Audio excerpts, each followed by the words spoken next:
자, 우리 이번 시간부터는 이제 법으로 들어갑니다. 제일 처음 공중위생관리법 들어가겠습니다. 요거 첫날 제가 얘기를 했을 거예요. 5문제씩 나온다라고 표현했거든요.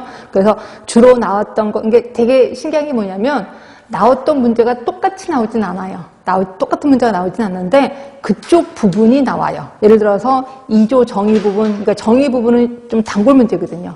한 번은 이쪽 부분이 나오고 한 번은 그쪽 부분이 나오고, 그러니까 같은 조인데 그 같은 조에서도 다른 쪽 부분이 좀 시험 문제가 나온다, 이렇게 보시면 돼요. 그래서 제가 이제 어떤 식으로 할 거냐면 기존에 나왔던 기출문제는 당연히 공부를 할 겁니다. 그리고 혹시 나오진 않았지만 나올 수도 있는 것들은 제가 말씀을 드릴게요. 공중보건처럼 이쪽 부분 한 번은 나오진 않았지만 나올 수 있습니다. 그래서 좀 줄이나 치세요 라고 얘기를 하는 거고, 이쪽 부분 기출문제 꼭 나왔습니다. 이 부분은 반드시 외우셔야 돼. 예, 그리고 예를 들어서 2조에 제가 이런 부분만 시험에 나왔습니다 라고 하면 곧 또 다른 문장도 보셔야 됩니다. 왜냐하면 다른 쪽도 이렇게 해서 좀 시험 문제가 나올 수 있으니까. 일단 잔소리를 그만하고 바로 들어가도록 할게요. 자, 공중위생법의 목적 시험 문제 거의 안 나오더라고요. 그래서 넘어갑니다. 2조 부분 별표를 몇 번 치세요. 얘는 그냥 여러 군데가 나옵니다. 그래서 거기 1번, 2조의 동그라미 1번 밑에 보면 이 법에서 사용하는 용어의 정의는 다음과 같다라고 하면서 1번부터 8번까지 나오는데 8번은 삭제가 됐고, 결국 1번부터 7번까지가 돌아가면서 시험 문제가 나옵니다. 얘는 좀 기억을 해 두셔야 돼. 자, 보시면 1번이에요. 우리 공중위생영업이란, 시험 문제 많이 나왔겠지. 공중위생영업이란 다수인을 대상으로 위생관리 서비스를 제공하는 영업으로, 종류 숙박업, 목욕장업, 이용업, 미용업, 세탁업, 건물위생관리업, 요거 모두 6개입니다. 요거 시험 문제 자주 나와요.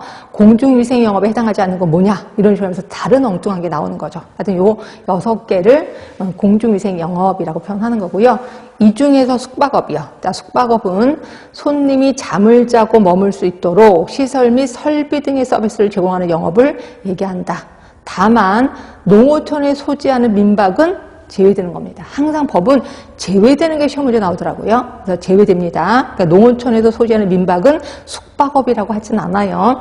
그럼 이제 목욕장업이요. 자, 이것도 시험 문제 나왔었는데, 자, 목욕장업은 다음 각목의 어느 하나에 해당하는 서비스를 손님에게 제공하는 영업을 목욕장업이라고 하는데, 다만 숙박업 영업소에 부설된 욕실은 제외되는 거야. 그러니까 내가 뭐 예를 들어서 숙박업에 들어갔는데 거기 욕실 있잖아요. 그거를 우리는 목욕장업이라고 하진 않습니다. 하여튼 제외되는 거 좀 신경 써주시고. 그럼 어떤 게 목욕장업인데, 가번 물로 목욕을 할 수 있는 시설, 설비 등의 서비스.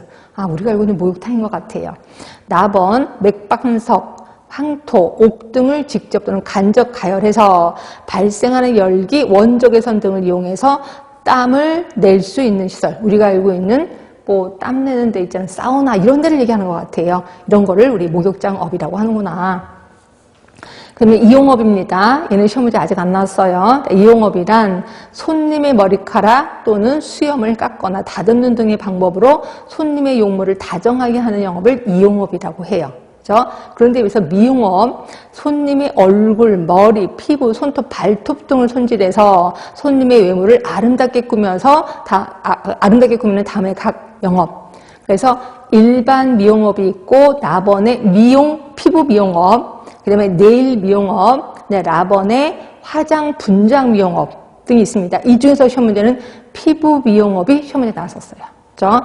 피부 미용업은 의료기기나 의약품을 사용하지 아니하는 피부 상태 분석, 피부 관리, 제모, 눈썹 손질. 자, 의료기기나 의약품을 사용하지 않는 거예요. 그러면 의료기기나 의약품을 사용하는 하면 틀린 거겠죠. 하여튼 이런 식으로 시험 문제가 나왔거든요. 그러니까 법은요, 단어 하나만 살짝 바꿔요. 또는 또 단어, 또는 문장을 살짝 바꿔요. 여자인데 남자를 바꾸고, 이런 식으로 합니다. 아닌데 맞는 걸로 하고, 이런 식으로 나와. 근데 법은 아주 깊게 들어가시는 게 좋습니다. 하여튼 피부 미용업은 시험 문제 좀 나왔었으니까. 네일 미용업은 손톱과 발톱을 손질, 화장하는 영업을 네일 미용업이라고 표현하는 거고요. 그래서 이제 화장 분장 미용업, 얼굴 등 신체의 화장, 분장 및 의료기기나 의약품을 사용하지 아니하는 눈썹 손질을, 그러니까 자 보시면 돼. 의료기기나 의약품을 사용하지 아니하는 눈썹 손질이야. 그렇죠? 근데 의료기기나 의약품을 사용하는 눈썹 손질하면 틀린 거겠죠. 그래서 뭔지 정확하게 문장을 좀 이해하시면 되고요. 그래서 제가 맨날 법은 요약본이 없다. 법을 요약하는 순간 다 틀려버린다라고 하는 거예요. 왜냐면 단어 하나 살짝 바꾸기 때문에 요약본이 절대로 필요 없다는 거죠.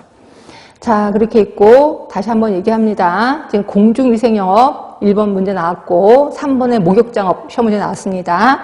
그 다음에 5번에 미용업 중에서도 피부 미용업 요게 시험 문제 나왔고요. 6번 세탁업 얘도 시험 문제 나왔습니다. 자, 세탁업이라 함은 의류, 기타 섬유 제품이나 피혁 제품 등을 세탁하는 영업, 우리가 알고 있는 세탁소를 얘기하는 것 같긴 해요.